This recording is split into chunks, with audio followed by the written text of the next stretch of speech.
magandang araw po sa lahat ating viewers, client, and mga subscribers. So ngayon guys, ang pag-uusapan naman natin at ang ide-demo ko naman sa inyo is mga unit natin na below 250,000. No? Sa dyan lang po naglalaro ang presyo na ibibigay ko ngayong araw kasi noong nakarang araw guys is nakarang linggo ang binigay ko sa inyo is mga below 200,000. So maraming unit ang naubos at ilang piraso na lang, parang dalawa or tatlo na lang yung natirang below 200,000. Kaya ngayon guys, upgrade tayo ng konti at ibigay ko naman sa inyo is mga below 250,000. So umpisahan agad natin dito mga kaibigan. Ito is isang Isuzu C240 box type, no? So pag sinabi guys na Isuzu, ito yung number 1 diesel, number 1 engine diesel, no? Kasi ito guys is naka-timing gear, no? Isuzu C240 box type na mahaba, matangkad, mataas ang ground clearance, naka 5 stud pa, naka power steering tong isang to mga kaibigan.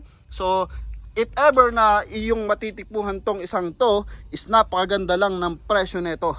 Below 250,000. So ito guys is only 240,000. Semi-stainless. Yun nga, ang makina niya is Isuzu C240. No? Sa lahat ng unit natin dito guys, pag sinabing Isuzu, so yun na po yung the best na engine na makukuha natin. No? Diesel engine po yan. Okay? So makinis at walang katagas-tagas yung ating engine bay. Yan, stainless yung ating hood. And talaga namang nakakondisyon na itong ating unit na to. Syempre, naka-fully paint na yung pang ilalim niyan at saka buong unit niyan, no? Ito yung kanyang front area.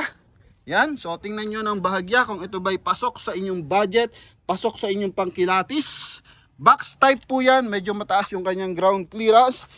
Check natin yung kanyang size ng gulong. So meron kasi nakalagay dyan 106, 104. Okay, so silipin natin, hindi makita, no? Pero sa ano ka guys, status ng gulong niya, lifespan. So ito guys is nasa 70, no? Medyo makapal pa. Nasa 70 pa yung kanyang lifespan. Size ng gulong mga kaibigan, 15. Yan, so 15 inches ang size ng gulong ng isang to. And ito yung kanyang panggilid. Okay, semi-stainless, panggilid niya guys is galvanized. So silipin natin kung anong meron sa loob niya. Yan, stainless yung kanyang dashboard mga kaibigan. Goldoro yung kanyang upuan. Cream naman yung kanyang light milk ang kulay ng ating parang ivory color yung kanyang flooring, no? So sa gusto magpapalit ng kulay ng flooring, so pwede naman yan. And ito yung kanyang interior. Yan. So madaling pag-usapan if ever na may magustuhan kayo dito or may gusto ko ipabago dito sa isang unit natin na to. Basta yung presyo niya guys is hindi naglalaro, hindi tataas ng 250,000. So kung mild lang naman yung papalitan nyo, so pwede nang i-pre-on. Or pero kung mas malala or mas malaki yung unit, parts na papalitan nyo, halimbawa ipapa-steel top nyo yan, so mas mataas ang presyo. I think add 40,000 ko pa or more.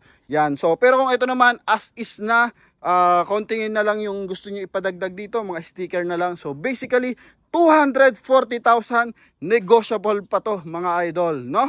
Ito guys is box type, no? Box type na mahaba. So usually may mga box type tayo na maliliit, box type na maliliit yung gulong. Pero ito guys 15 inches, matangkad, mataas yung ground clearance. So pwede sa probinsya, pwede sa city driving. And ito guys is match na match kasi nga yung makina na ito guys is Isuzu C240. So the best engine, no? Pagdating sa diesel, Isuzu C240, sobrang baba na presyo, only 240,000. So i-buy mo na to. Okay? So next natin mga kaibigan, no? So next natin mga kaibigan, syempre hindi na tayo magpapaligoy-ligoy. Meron pa tayo dito. Ito isa to. Ikot lang tayo ng bagya. Bigfoot naman to mga kaibigan. Ito naman is Toyota 4K. Yan. Toyota 4K. Naka coil spring naman yung kanyang front differential. So differential pa lang yan, I think nasa 14 hanggang 17 mil na agad. So may taas na agad yung presyo niyan, no? Then yung gulong niya, mapapansin mo, bagong-bago yung gulong niya. Ito yung kanyang front area. Bigfoot naman to mga kaibigan. Toyota 4K, 5 speed naman po itong isang to. Yan. So ito guys is medyo mababa lang din ang presyo, no? Ayan ang kanyang windshield. So marami sticker, kulay green. So kung tipo nyo yung gantong design. So ito guys is makukuha nyo lang sa halagang, no? Sa halagang 240 rin mga kaibigan. 240,000. So dalawa na ang pamimilian mo. Ikaw na lang ang magdidesisyon kung anong design ang gusto mo. Isang big foot na matangkad, isang box type na matangkad. Makina niya is Isuzu C240. Makina naman na ito guys is Toyota 4K. Big foot naman tong isang to mga kaibigan. Silipin natin kung anong meron sa loob niya. So stainless yung kanyang dashboard syempre. Flooring niya galvanized, same ng Isuzu C240. Ito yung kanyang upuan, naka leather, naka sound setup na mga kaibigan. Yan.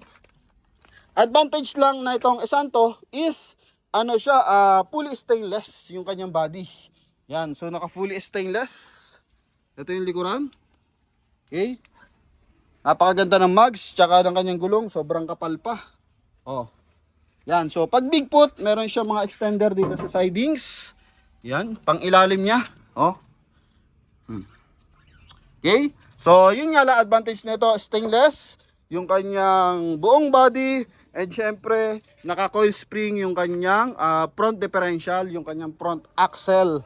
Yan. So, yun namang isa mga kaibigan is 240. Naka-power steering naman siya.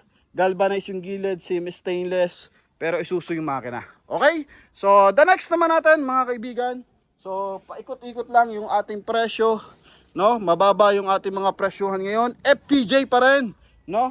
FPJ. So, itong FPJ natin yung nakaraan is presyo nito 210, naging 190. So, ngayong araw guys, binibigay natin ng 180,000 pure stainless FPJ. Yung 180 natin, negotiable pa siya. So, pangina nito is Toyota 5K. Yan, so mataas yung clearance ng kanyang gulong, yung kanyang shackle sa harapan, no? Kulay black yung shackle, pero yung kanyang axle guys is naka-chrome. Yan. Then yung kanyang tie rod naka-chrome din mga kaibigan. Then syempre yung kanyang front bumper naka-chrome. Silipin natin yung kanyang engine bay. So ito guys is Toyota 5K to mga kaibigan, ha. Toyota 5K, stainless ang buong body, pati flooring stainless. Yan. Lahat ng gauge niya mga kaibigan gumagana.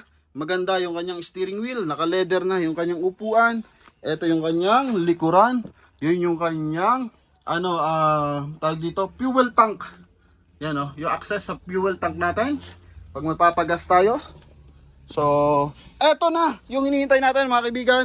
Nakakabit na yung kanyang spare tire. So, the best na to mga kaibigan. 180,000, negotiables pa. So, the best na to. Pwede nyo itong tawaran ng konti. Then, pwede nyo nang mauwi to. Oh, mataas yung ground clearance. Pwede to pang liwaliw sa province. No? Pambili ng pamalengke. Okay? So, pwede to mga kaibigan. Hindi natin maangat. No? Yan. Adjust lang natin kasi naipit. Yun. Okay? So, next natin mga kaibigan ha. Toyota 4K FPJ 180,000, negotiable pa siya, no? So next natin mga kaibigan, so yung mga nakaraan ay magbaba ng presyo. So ngayon nagbababaan na ng presyo. Ito naman is big foot pa rin, Toyota 5K pa rin to, Max Factory, pure stainless, no? Pure stainless, pang ilalim niya guys, front is shackle pa rin, no? Shackle pa rin yung gamit natin, naka lip spring. Ito yung kanyang front area. May bull bar, stainless yung kanyang bumper. Maraming ilaw sa front area. Simple lang yung design nito mga kaibigan. Big foot naman to. Yan. Medyo mababa yung kanyang ground clearance. Size ng gulong na ito, I think 13-14 lang to. Mga kaibigan, silipin natin. 14. No? 14 inches ang size ng kanyang gulong. Syempre ito guys is naka-carburetor, naka-distributor naman to kapag mga Toyota 4K. Kapag mga naman guys, diesel engine usually yan, naka-fuel injected, no? Ito yung kanyang interior, maganda yung kanyang flooring. Syempre yung kanyang dashboard stainless. Yan. Leather yung kanyang upuan, naka-sound set up. And ito yung kanyang likuran. So only 180,000. 180,000, so binibigay na. And ito, the one and only Falcon Stream Sweet Dreams. Ano bang meron dito? Ito lang naman guys is nag-iisang automatic transmission box type dito ngayon, no? Nag-iisang automatic transmission na box type. Presyo nito mga kaibigan, sobrang baba lang na ito, no? Sobrang baba lang na ito mga kaibigan. Wait lang ha. Ang makina niya mga kaibigan is Toyota 3AU, no? Toyota 3AU, ito yung likuran niya. Pwede sa babae, pwede sa lalaki, pwede pa regalo, lalo na ngayong Pasko. Mahirap kumuha ng automatic transmission mga kaibigan, ha? Ito yung front area, box type na box type yan. Sobrang daming ilaw. Kung naghahanap ka ng liwanag sa buhay, ito na. Front ano niya, ito naman guys ay kingpin, no? Ang gamit sa kanyang axle is kingpin. Yan. No, kingpin naman po yan. So pagkakaiba niyan, ang kingpin kasi mas malaki yung turning radius, no? Kumbaga, mas malaki yung kabig na manubela mo diyan. Okay? Yan. Okay? So ito guys is box type, only 220,000, automatic transmission na. So napakahirap na napakadalang ng ganitong unit. O, paunahan na lang mga kaibigan. So dito marami nagkakanbas, noong nakaraan pa marami nag-i-inquire. So hangga't wala nagre-reserve, wala tayong katransaksyon, no? Tuloy ang inquire para dito sa isang to. Toyota 3AU box type, automatic transmission, paunahan na lang po mga kaibigan. Ang mahirap kasi sa automatic, madalang na, matagal pa, no? Makahanap na ito. So ito yung kanya interior. Cold door yung upuan, automatic transmission, yung kanyang dashboard, syempre, stainless, napakaganda ng kanyang steering wheel, naka-sound setup na yan, no? So, konting na lang,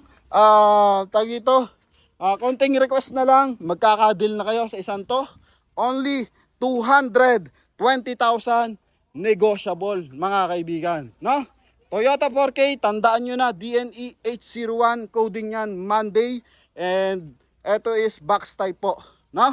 Yan. So, next natin mga kaibigan, ito naman, Eurostar UZR373, isa sa pinakamababang presyo ngayong araw na iba-vlog natin.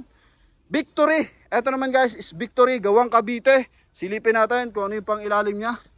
Okay? Kingpin pa rin ang gawa. Yan. Kingpin pa rin yung shackle niya sa harapan. Naka 4 stud ha. Ito guys, 4 stud din. Silipin natin pala tong isa. So ito, naka 4 stud din mga kaibigan. Yung FPJ 4 stud din. Ito guys, 5 stud. So laban na laban to. Talagang medyo mahirapan ka magdesisyon dito kapag ikaw is hindi tumitingin sa makina. Pero kung ikaw naman is engine base ka. So ito naman, Isuzu, panalo ka na dyan. Ako nang pipili para sa'yo. Unahan mo na, no? Pero yung 4K na yun, ang baba ng presyo nun, 240, negotiable pa. So win-win din. Excuse me. Ito naman guys, Toyota 4K Victory, no? Victory to, baba ng presyo, 120,000 lang mga kaibigan. Meron ka ng owner ngayong magpapasko. Okay, so gawang Cavite, stainless yung kanyang hood, galvanized yung kanyang gilid, nakapintura, maganda yung front area niya, so naka-box design yung kanyang bumper, maraming ilaw, and yan yung kanyang windshield. Eurostar. Buksan natin, kung mabubuksan natin. Oops, dito pala. Okay, so ito yung makina, Toyota 4K. Lahat ng makina natin dito, naka-condition na. Carburetor type, naka-distributor type. Ito po, no? Yan. Timing belt, syempre mga kaibigan, medyo masikip, so hindi kasya yung hindi tayo kasya sa gilid. Pero dito, gagawa natin ng diskarte dito. Medyo sexy pa naman tayo eh. Yun, no? Coldoro yung upuan mga kaibigan, wood design yung kanyang steering wheel, naka-stainless yung kanyang dashboard, and yung kanyang flooring guys, galvanized din. Ito yung kanyang likuran. Oh, may bomba tong isang to kasi napalaki yun ng kanyang tambucho.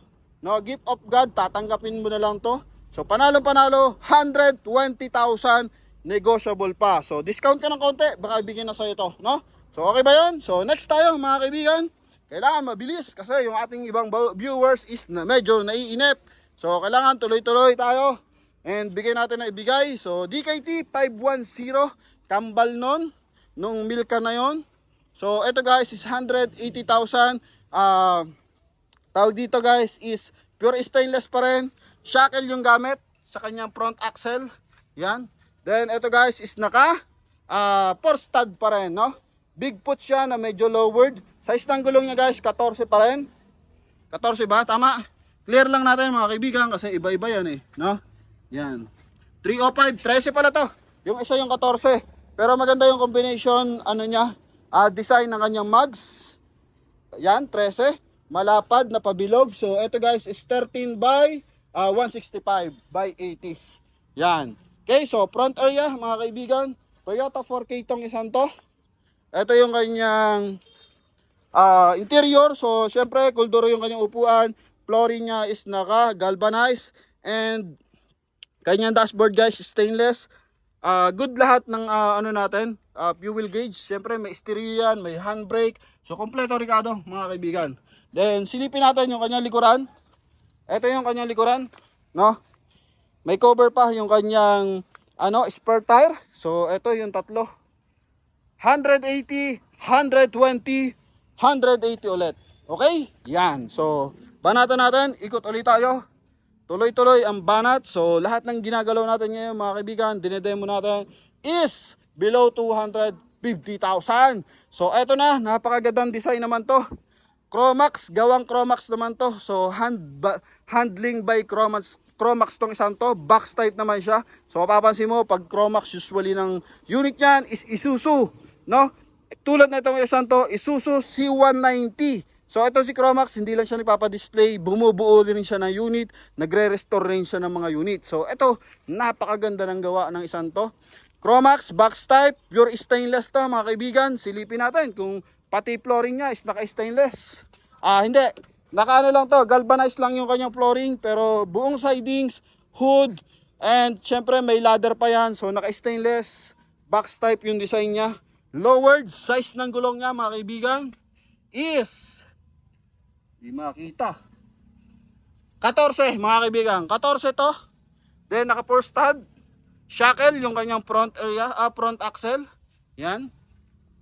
Ito, so gawang Chromax siya mga kaibigan. So si Boss Adel talaga yung gumagawa niyan. So kung makikita niyo yung shop niya, sobrang laki. And ito guys, napakababa lang ng presyo para sa isang diesel engine. So ang presyo nito mga kaibigan is only, no, 210,000, no?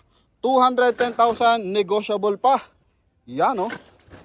Yung nakaraan, binilag natin yung isang unit niya doon na big foot.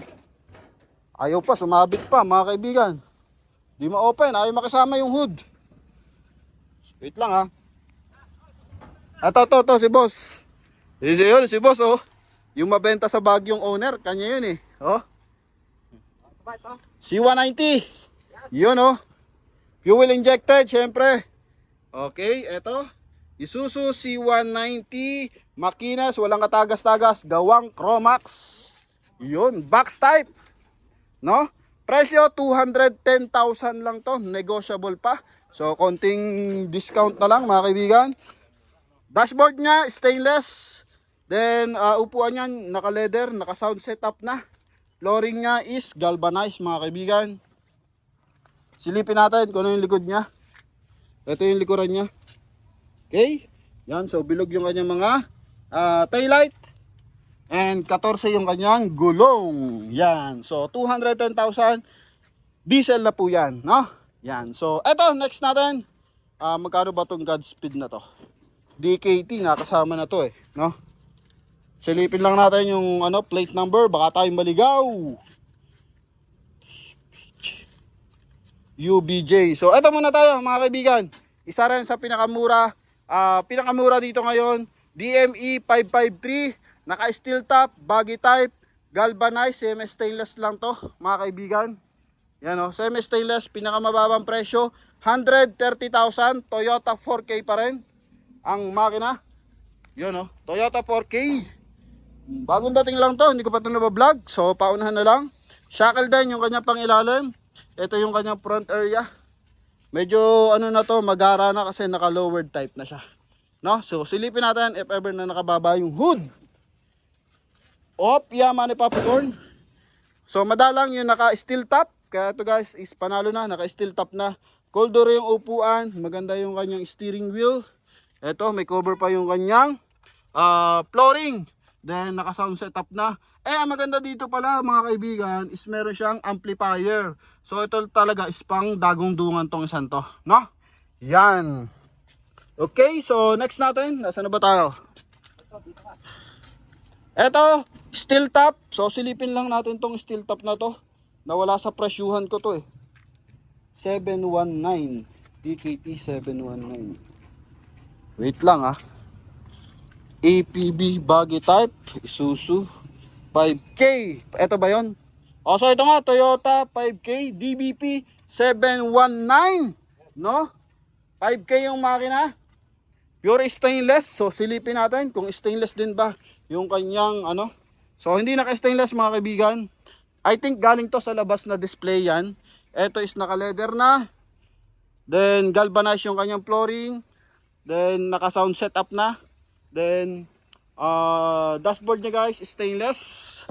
Size ng gulong mga kaibigan, silipin natin kasi dapat mahalaga yan. 13, no? Stainless yung kanyang body. Ito yung kanyang engine bay. Toyota 4K pa rin yan, no? 5K, sorry. Toyota 5K. So makikita mo naman yan dyan, no? Yan. So tulong lang tayo kay Idol, kay Bossing. Mabenta sa Baguio yung kanyang mga owner. Advantage na itong isang to mga kaibigan, naka-steel top na. And syempre, yan Godspeed. Presyo na ito 210,000, negotiable. Pang ilalim niya, shackle pa rin, no? Yan. Okay? So next natin, walang iba, yung bagong gawa, no? The Dream. Bagong gawa lang to, mainit-init pa to sa sabaw ng puset. Mga kaibigan, kita nyo naman sa kinis ng unit na to. RF Mazda lang yan RF Mazda pero makinis pa sa makinis yan. Talagang isa to sa pagpipilian mo pag pupunta ka dito kasi nakakaakit yung itsura niya, no? Bago lahat ng mga ilaw, stainless. So makikita mo talaga na fresh lang yung pagkakagawa niya. Ang advantage naman itong isang to mga kaibigan, kingpin, no? Kingpin yung pangilalim niyan. So sa mga turning radius, sa mga U-turn, so mas lamang kapag naka-kingpin kasi.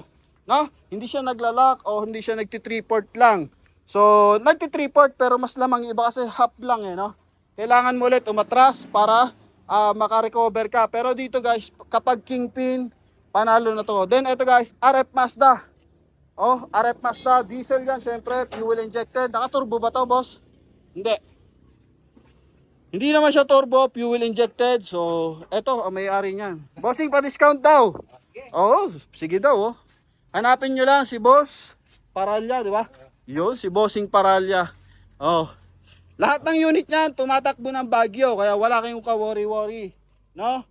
Cavite to Baguio, aahon niyan, Cavite to Bicol, so gawang Paralya yan mga kaibigan. Ito, Bigfoot, pure stainless yung buong sidings. Ito yung kanyang loob. Yun yung kanyang loob mga kaibigan, stainless yung kanyang dashboard. Kulay green yung kanyang leather. Naka-set up na. Talaga ito si boss, lagi tiyatakloban yung kanyang sound setup Ayaw na ayaw papainitan no? Yan, so RF Mazda yung makina. Bigfoot to mga kaibigan. Medyo mahaba-haba tong isang to. Ang presyo niya 250,000. 260. Binigay ni boss ng 250. So go na, laban na, no? Kung gusto niyo kurutan ng konti, kumurot na lang kayo kay boss. Di ba? May antena pa yan. So, ito lang mga kaibigan. Maraming salamat sa lahat ng ating viewers. So, next natin, paramihin lang natin. Hindi na kasi below 250,000 lahat So, dinamay ko lang yun sa'yo para damay na lahat, no? So, the rest kasi mataas na sa 250,000. So, next na lang natin yan. And abang ulit tayo ng mga dito, double cab. Ilang paraso lang pa kasi yung double cab natin. So, medyo paramihin lang natin ng konti. Then, babanat ulit tayo. So, congratulations sa client natin. From Iloilo, so babanat na siya. Then yung isang yon is from Negros, no? Ayun, yung nasa kabila mga kaibigan. Client natin yan from Negros, DKK 612. Negros, Oriental or Occidental. Then ito, Iloilo, byland nila, i-deliver ngayong araw, no? So yan, congratulations agad. Then marami pa tayong tinatapos dyan, going ng Tarlac, Pangasinan, Bicol Region. Kaya sa ating mga viewers dyan, sa ating mga buyers, so pumili na kayo hanggat kayo makakapili. Unahan nyo na hanggat kayo makakauna, no? So yun lamang mga kaibigan, maraming salamat. Hoping lahat kayo is makakuha ng mga owner type jeep ngayon, no? Okay, so thank you very much and God bless you all. Bye-bye. Advance Merry Christmas sa inyo lahat.